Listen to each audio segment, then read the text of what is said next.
Channel पर आप लोग का स्वागत करती हूँ। एक मैं नाच का गीत लेकर मेरी भाभी का ये गाना है, मेरी भाभी का गाना है, ये लेकर आई है गाना।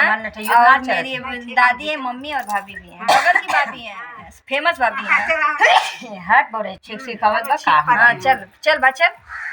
आंगने में गुदरी बिछाव जोगी बाबा हो, आंगने में गुदरी बिछाव जोगी बाबा हो। तोरे आचरमा बेटी दुई गो नावरंगिया हो, दुई गो नावरंगिया हो।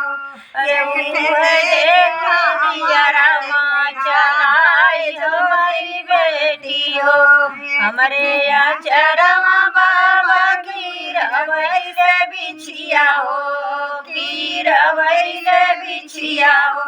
जेही के छुअन मारी जाय जोगी बाबा हो, जेही के छुअन मारी जाय जोगी बाबा हो। आंगने में गुदरी बिछाव जोगी बाबा हो, आंगने में गुदरी बिछाव जोगी बाबा हो। हम तोरे आचरमा बेटी दुई गो चला चला चला तोरे आचरमा बेटी दुई गो का कहिया ना कहे मलाई का तो चला गोसे आवत वरंगिया हो, दुई गो नावरंगिया हो।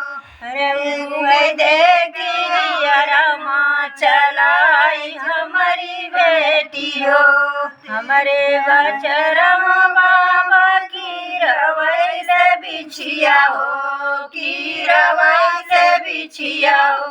जेही के छुअन मारी जा